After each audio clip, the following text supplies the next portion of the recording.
here. Okay, so I've officially started recording. Are you ready? Yes, I am. Okay, great. Hello, happy Filipino American History Month. I'd like to welcome you to our first interview of this series that we're doing in the month of October. And I'd love to introduce you to Dr. Randy Gonzalez, an associate professor of English at the University of Louisiana at Lafayette. Dr. Gonzalez is also a community historian, and so we'll spend our time with him today just kind of chatting about the work that he does both at the university and in the Filipino American community in Louisiana. So thanks so much again, Dr. Gonzalez. We're really excited to be here with you today.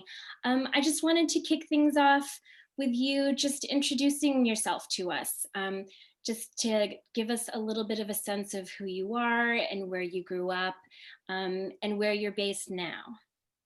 Sure. My name's Randy Gonzalez. I was born and raised in New Orleans, Louisiana. I didn't leave Louisiana for maybe the first 24 years of my life, but when I left, I lived overseas for 15 years. So I living in Korea, Japan, the United Arab Emirates, and a little bit in the Philippines. And then I came back and got my PhD and then took on the role that I have now. So, I'm a Filipino American. It took me a while to say that I'm Filipino American because I was raised outside of the Filipino community. My father was raised outside of the Filipino community, even though his father was Filipino and his mother was half Filipino. So my connection to the community was kind of broken or non-existent at the time. So as far as my identity, I feel I am Filipino American now, but it took me a while to get here. Mm-hmm. I'd love to hear a little bit later, a little more about that journey too, about how you came to feeling more connected to your Filipino-ness. But maybe first, why don't we start with your work at the university, and then also the work that you do in the community with your organization that you started. Okay.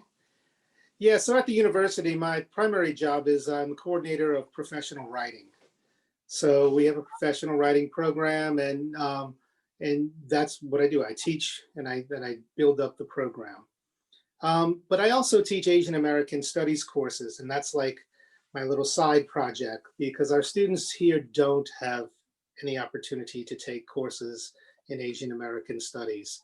And this semester, I'm teaching a course on coming of age in Asian American Studies, in Asian American literature, and film. Mm-hmm. So it's really, the students enjoy it. I'm able to give them a nice critical lens of how to think about race and ethnicity. And it's just an experience that they usually don't get in Louisiana, this type of education. Mm-hmm. And how about the work that you do with Filipino Louisiana? Okay, yeah, thanks. Filipino Louisiana was basically a website I started. It started out as a website. And so it really is just kind of information of me collecting research that I was doing on the community. Now I'm working with an organization called the Philippine Louisiana Historical Society. And they initially put up a marker at Manila Village. And I heard about that and I got in touch with them and we got together. And we then put up a marker for St. Malo. So the mission of the PLHS is primarily to put up markers and put up monuments or any kind of way to document the history of Filipinos in Louisiana. Mm-hmm. So as a professional writer, it's kind of right up my alley in some ways because I wrote the marker text for St. Malo. I can work on grants and things where we can get funding. So it brings in my professional writing experience and my research in Filipinos in Louisiana. So for people who might be watching this video right now who might not even know that there is a history of Filipinos in Louisiana. If you could talk a little bit about how Filipinos came to be there and when exactly that was. And if you could also talk a little bit about these settlements that you just mentioned in Louisiana that now have the historical markers. Yeah, so the first permanent settlement of Filipinos was in Louisiana, and it was at St. Malo. And we know this, and we know that Filipinos were there at least by 1830. And we believe that that much earlier Filipinos arrived, but the settlement was established by 1830. Because Filipinos were arriving on Spanish ships, and like many seamen at the time, they would leave their ships whenever they wanted. They got to a port they wanted to, they stayed, right? So Filipino seamen started leaving their ships in Louisiana at greater numbers for many reasons, but mainly there were jobs available, they could settle. Also, we had a Spanish culture here, that the areas they settled were settled by a lot of Spanish speakers. So there was an opportunity for them to settle. So this happened, some say as early as 1763. We have no documented evidence of this, but we know that St. Malo was established at the beginning of the 1800s and lasted for about 90 years before it was destroyed. Mm-hmm. And so the people who, during that time, Filipinos continued to settle. There were Filipinos living in New Orleans. There were Filipinos living in Barataria Bay. So on the map, New Orleans is kind of above, and all below is fishing areas and hunting areas, and areas that basically supplied Louisiana, New Orleans with seafood and furs for trapping that they would sell. So there were different economic opportunities in the wetlands, and most people didn't want to live there. So Filipinos had an opportunity to set up their own economies, or to add to the Louisiana economy. So these Filipino settlements that you're talking about, did they tend to live in isolation from the rest of the population around them in Louisiana? Like, were they pretty onto themselves, or was there a lot of intermixing, not only family-wise, but economically and socially? A lot of intermixing. So the St. Malo stands out because it was so far in the swamp. Even now, it's far in the swamp that that it was all men living out there, because it was more of a big fishing camp. So they were living out there so they could be near the source of the fish. Right? We're talking about a time when it's sailboats and no refrigeration, right? So they had to be close to the source. So they were living out there, but they had families inland, right? In New Orleans. So there were families, they're intermarried, or so Irish, Italian, French, Spanish, Black, Native American, so runs the gamut. So, and it was all men. So there was early intermarriage. But the reason the culture was sustained is because the daughters of these marriages would then marry other Filipino men. Oh, okay. So you have a tradition so the Filipino culture kind of keeps going on, right? It's not lost because of the intermarriage early on, like it sometimes happens. Here, it was the intermarriage, only led to the then daughters marrying Filipino men. And that was my grandmother, right? And all of her sisters married Filipino men. And that continued until, World War II, and when immigration kind of halted in Louisiana. So that allowed Louisiana really to keep its Filipino culture, where you'd have second, third generation still saying, hey, I'm Filipino. So how many generations of your family do you know of that have been in Louisiana? My family came later. Sorry? Yeah, so my family came later. My great-grandfather joined the U.S. Navy. He was one of the first 5 Filipinos to join the U.S. Navy in 1908. Wow. So he got aboarded the USS Kansas. settled in New Jersey, right? By Philadelphia, because they had a dock there, a port there. And eventually he heard about not St. Malo, but Manila Village, the bigger village for shrimp drying. So he heard about Filipinos in Louisiana, basically, and moved his family to New Orleans. And when he got here, it was during Prohibition, and he became a Prohibition agent, which was probably one of the worst jobs in the world, to be a Prohibition agent in New Orleans, Louisiana. Right. Must have been a really difficult job. Yes. So after Prohibition, he opened a bar. Oh. There's something really Filipino about that to me, though. Well, the Filipino Colony Bar was the name of the bar. Oh, wow, cool. Was that in New Orleans? That was in New Orleans. And it was the same building that they shared with the community organization. So they had Dimisalang was a community organization, and so he was president of that, and he was also the barkeeper at the Filipino Colony Bar. So he kind of has this life that the reason I started researching this is because I didn't know about that life. Oh. I found out from my grandmother. No, I found out from my research. I found out from my grandmother that he had a bar, only because I showed her a photograph in Marina Espina's book, Filipinos in Louisiana. And then she's like, oh yes, I'm on this Mardi Gras float. We built that in front of Daddy's bar. I'm like, what? I've never heard about this. I thought I was showing her something about Filipinos in Louisiana she knew nothing about. Oh, but she knew all about it. She knew all about it, and they were right in the middle of it. And wow. And the only reason they weren't in the book because they kind of moved away from the Filipino community a little more, and so it was no stories for them. So my job kind of became to put their story in that book, right, or tell their story. And the more research I found, the more interesting the story got. And so I started doing this research basically to recover my own ancestry. So what I think is really, there's so many interesting things about your story. I think that one thing that is striking me is that because your family has been in this country for a few generations, I wondered, did that make it any easier to track the historical documents down?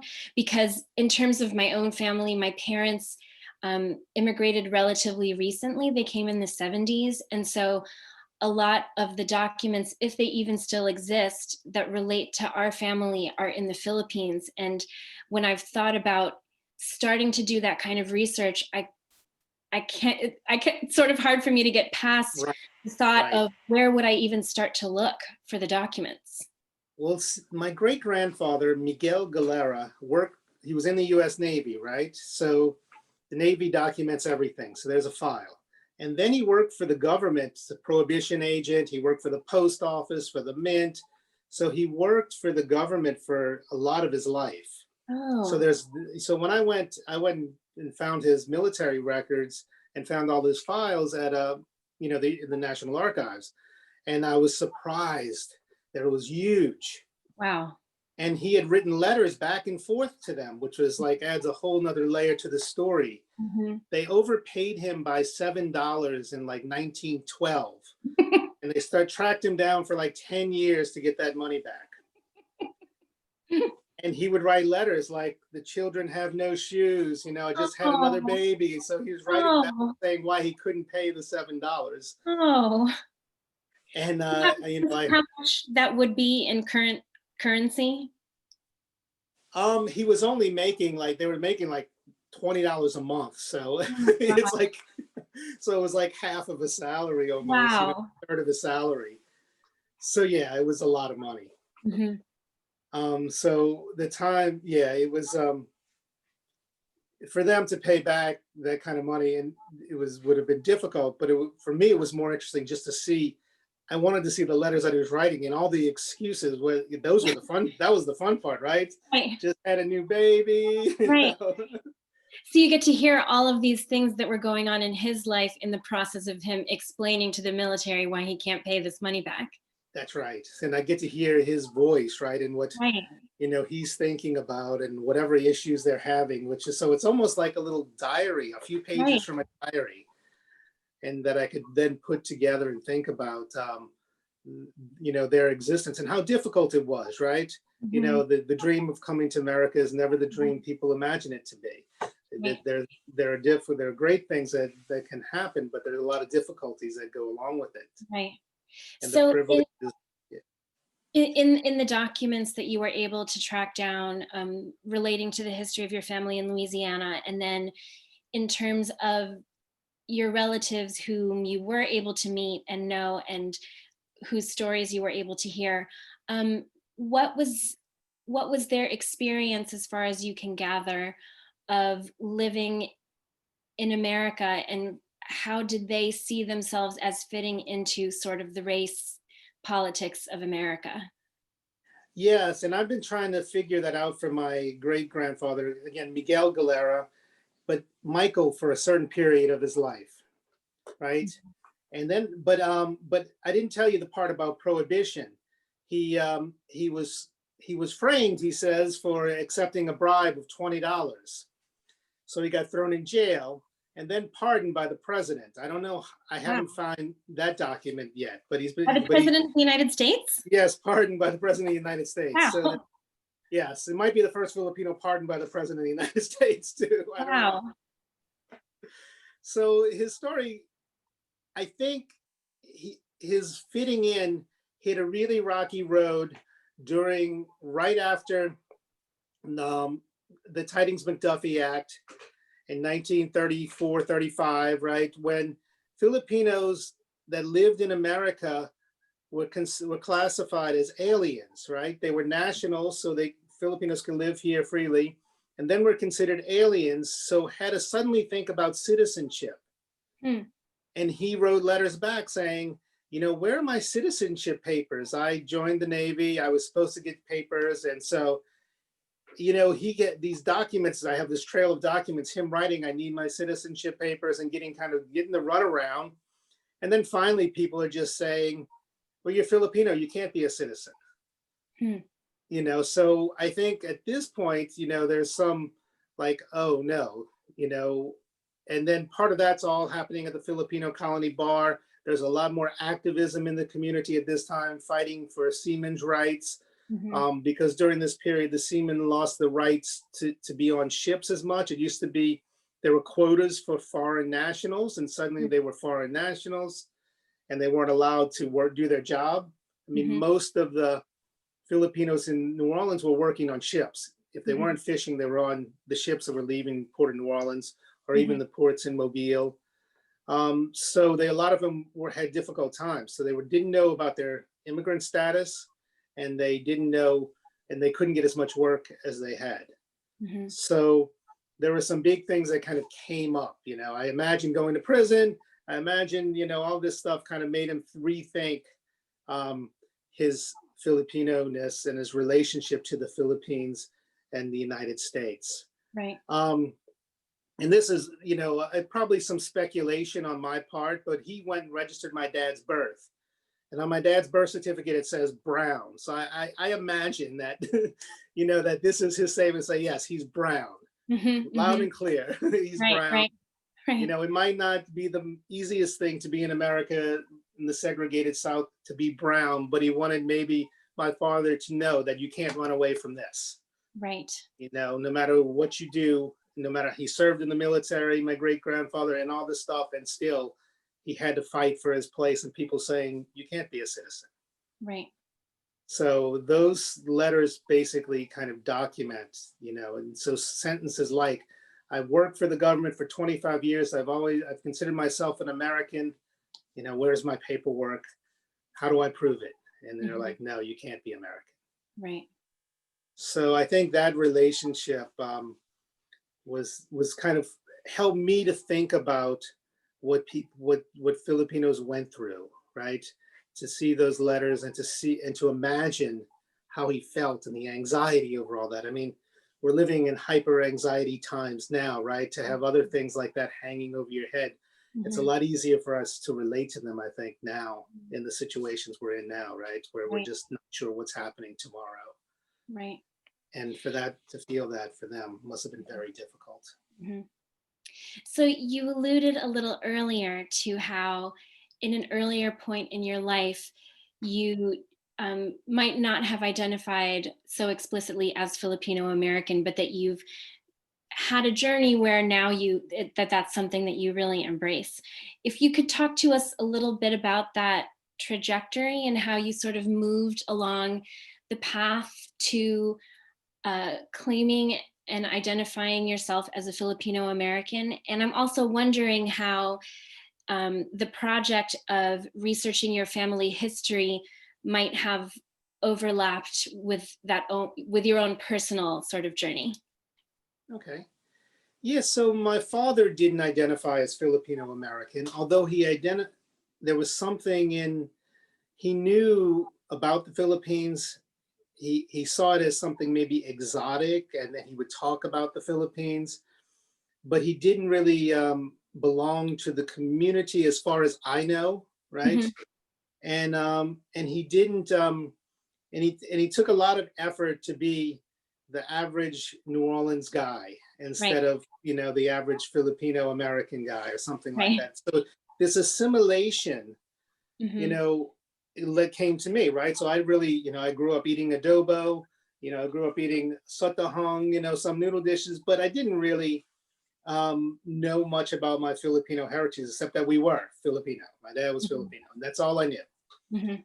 So growing up like that, of course, you don't really think of yourself as Filipino American. You just kind of think, I'm American, with Filipino ancestors. Okay, and so, but that kind of changed as I just started doing some of this research.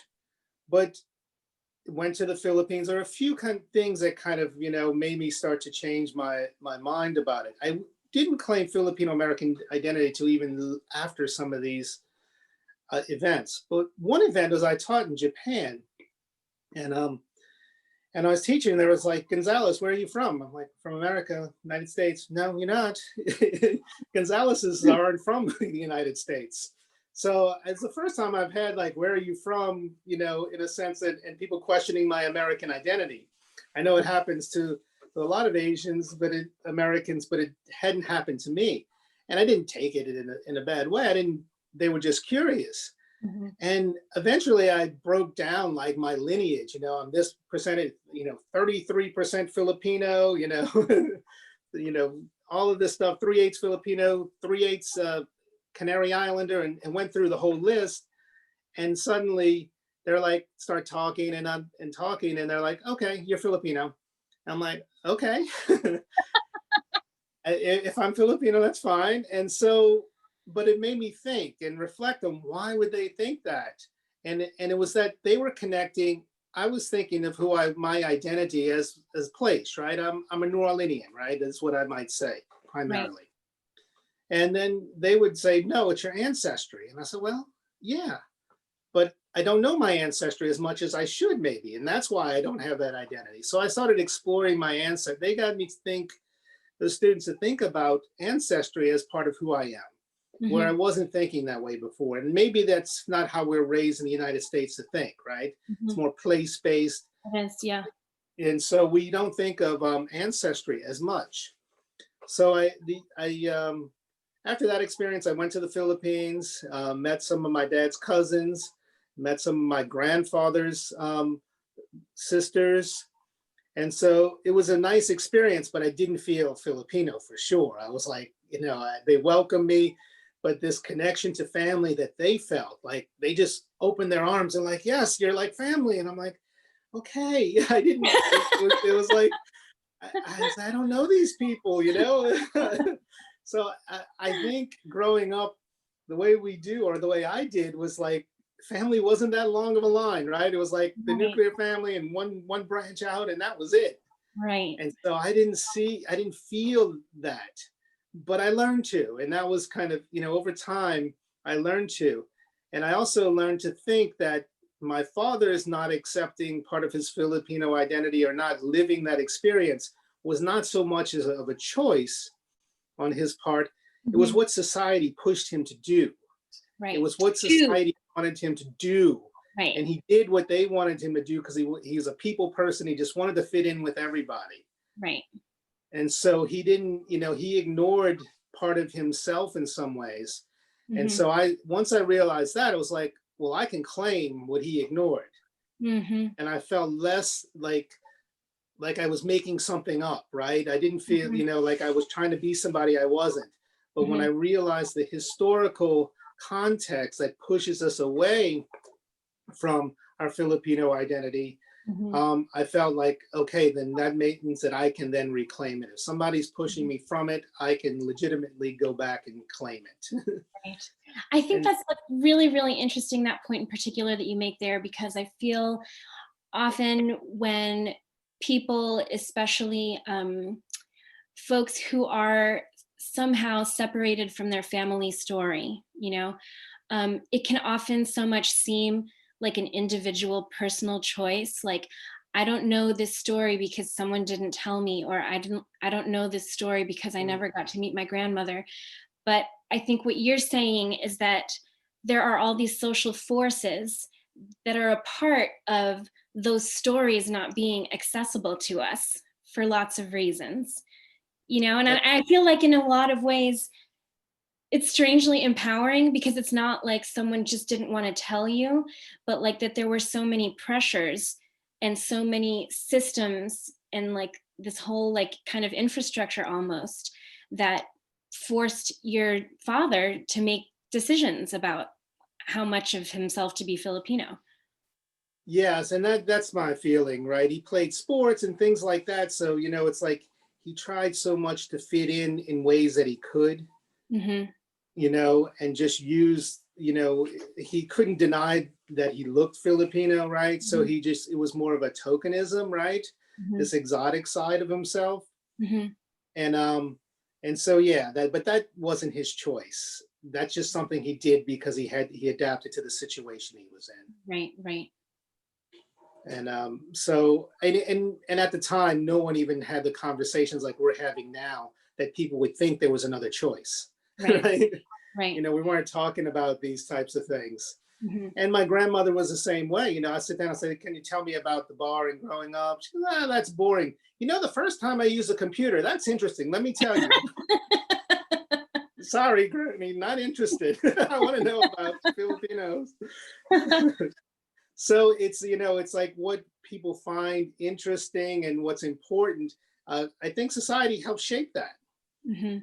And we bringing up Filipino American culture and in Louisiana for me is like saying, hey, this is important also. Hmm. Have this conversation, Hmm. talk about it.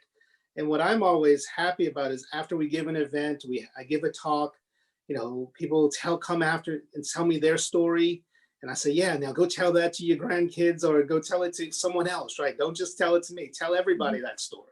Hmm. Make that story a part of what the stories that everybody hears, that Filipinos have been here and have lived here and or have experiences that are unique. Um, and so I think that's part of the sharing of the story. Just tell your story, and if everyone tells their story, we shift what becomes necessary to tell, and we just tell what we think is important. Yeah. Wow, that's so powerful. I love that idea. Just that if we just keep telling our story, then that becomes part of American history. Yes, yes. Yeah. And that's what, yeah, with Saint Malo, it wasn't about revealing Filipino American history. It was really about appealing American history, Louisiana history. Everyone should know about Saint Malo. Hmm. It's Hmm. not just for us. It's part of the larger history of the community. And I think we're making some inroads in Louisiana with that idea that this is Louisiana history. I keep saying this is Louisiana history. Hmm. When I'm giving talks in Louisiana, I don't emphasize it as Filipino American history because Hmm. it's not my audience, but I say this is Louisiana history so they know that Filipinos in Louisiana is part of history, just like Right. the French and the Spanish were here and the English. Filipinos were here as well, Chinese as well, right? Right. So to keep saying that over and over, So people don't see how narrow, realize how narrow stories get. And the Right. idea of French Louisiana is too narrow, Mm-hmm. of a story about Louisiana, that it's much more multicultural. Mm-hmm. And so that's an important message for me locally in Louisiana. Mm-hmm. Um, and I think it's working. For the Filipino American community, it's always been has been responsive to the work that we're doing here in the community. Um, and so I'm very happy about that. Mm-hmm. You know. I'm very curious, and I was wondering if you could talk a little bit about within the Filipino American community in Louisiana, what the conversation or dialogue is like between parts of the Filipino American community who can trace their presence in Louisiana, like much further back, like several generations like you, and more recently arrived Filipino immigrants, and just having a sense of what the mix of that is like in the community. So we have a number of community organizations, and most of them are first generation, right? First Mm-hmm. generation, more recent immigrants. Um, and so our history society, almost maybe four of us are not first generation.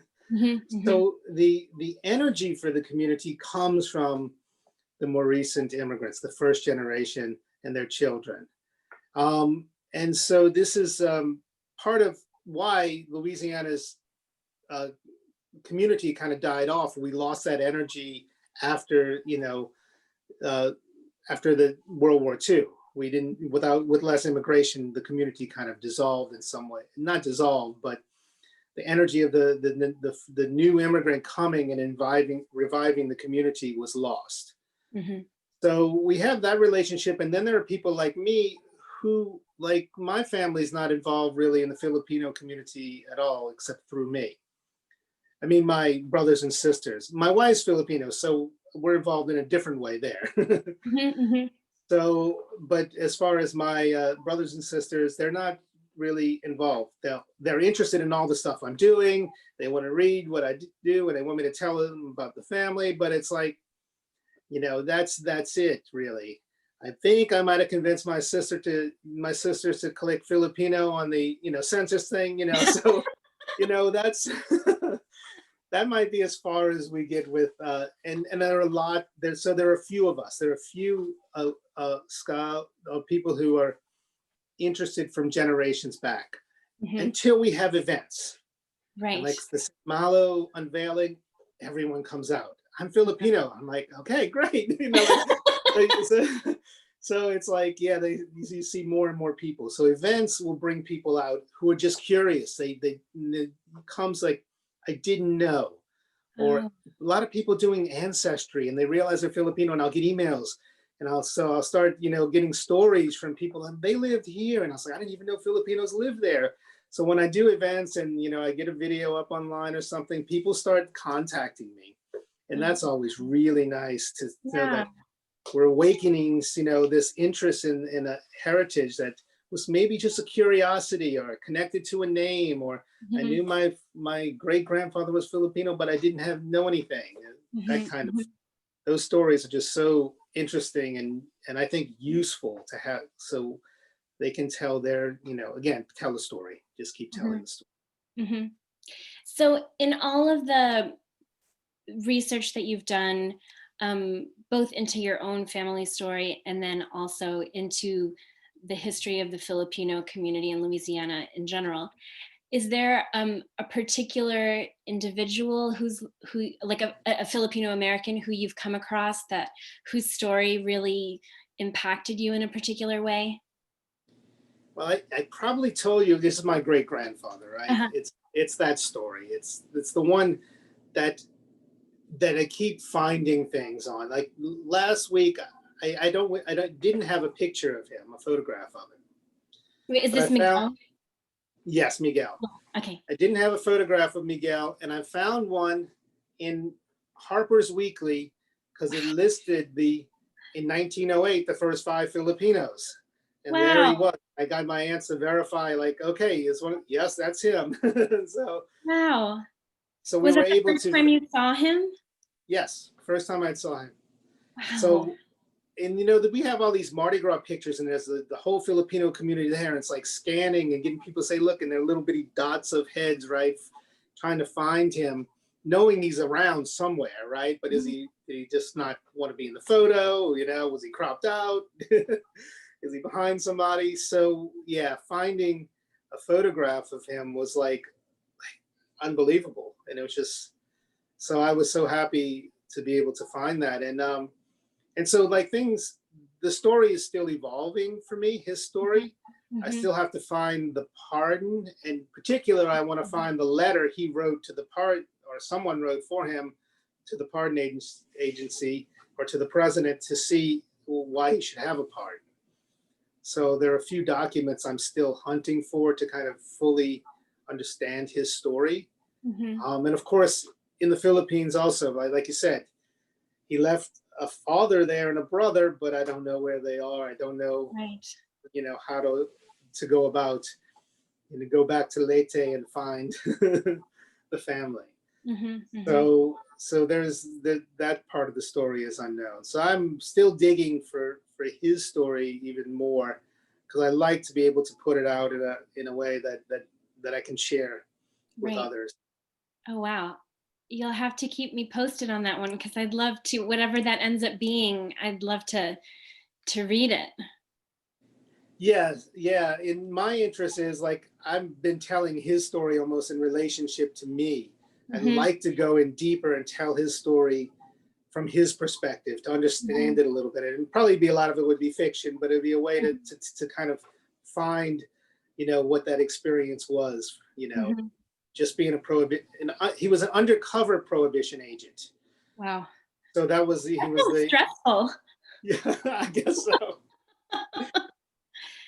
He apparently, and so when he's, you know, he was arrested for taking a bribe, it was like in the newspaper, star undercover agent arrested for bribery. Oh boy. And he claims that he was set up by the bootlegger, the bootleggers, the largest bootlegger in town. So there's a whole story there. Intrigue. Yeah, so you know, people are like, "Oh, we had criminals in the family." I said, "That's so interesting. I don't, you know, that's the good stuff."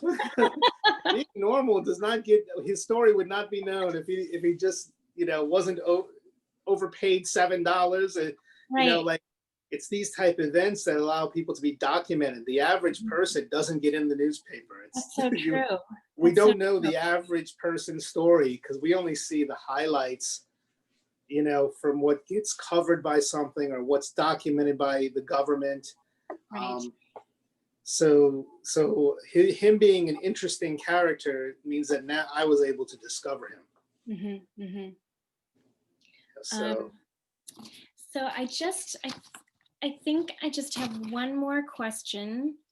And before I ask it, I just wanted to thank you again for being willing to do this interview. And I feel like it's such a great way for us to start this series of interviews, and with someone who's so thoughtful about history and whose research into history also includes this like really fascinating personal element. So I just wanted to say thank you again. And before I ask you my very last question, which is, how do you see yourself and your work in the context of Filipino American history?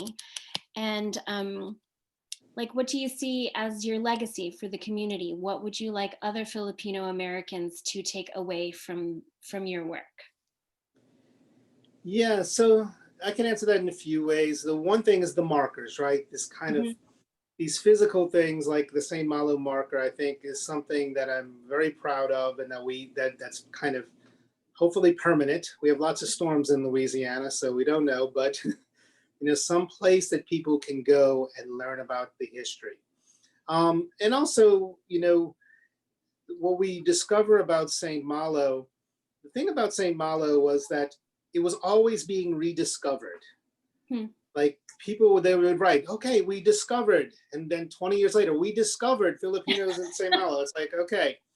So I'd like for some permanence to this discovery, right? So if it's a rediscovery, it's a more personal rediscovery, like other people still knew about it or know about it around you, right? Right. So, and not just like the whole world suddenly realizes again that Filipinos were in Louisiana. Right. So, and some of that, hopefully I'm doing some writing, and that's one way to get it out there. I'm an English professor, so I write poetry. So I'm writing a book of poetry about St. Malo and Manila Village. And so those places, maybe that's one way for people to get it out there. And I'm also working on a documentary right now that we hope that PBS will pick up. Oh, that's so great. So that will be one way to kind of get the story out. Mm-hmm. And so there's just ways that I think once if the documentary, the book, and those things are out there, start building lessons for the schools around here, right? That's Mm-hmm. one way for me to get the community involved, is to think about how we can get this Filipino American, Filipino Louisiana story in at a younger age. Yeah. My ultimate goal is a short section in the Louisiana history books, right? Wow. Just for Filipinos, we're here in St. Malo, and Yeah. a little section so that every child that grows up in Louisiana reads that. Wow, that's an amazing goal. I feel like it's achievable. Yes, I think so. And it's just building momentum and to, again, telling the story and then having more people interested in it, and that it becomes part of the everyday story. It's not something like, oh, this one guy over here is talking about. Mm-hmm. it's Right. it's what the community's talking about. Right. And for everyone to know that, if you grow up in Louisiana with a Spanish last name, you might be Filipino. Right. So I think a lot of children don't really realize that, like that how many Filipinos have lived in Louisiana. The story is that in the turn of the beginning of the 20th century, there were over 2,000 Filipinos in Louisiana. Wow. And apparently that no one really that was the story. No one knew about them and things like that. But there were supposed to be no other Filipinos in the United States. So at one point, Louisiana was the hub of the Filipino American community. Wow. And that lasted through the 30s until, basically the shipping industry kind of died down a little bit. It was jobs related and things like that.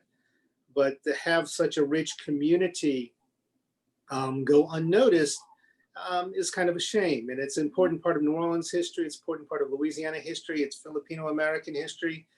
And it's a small dot in American history, right?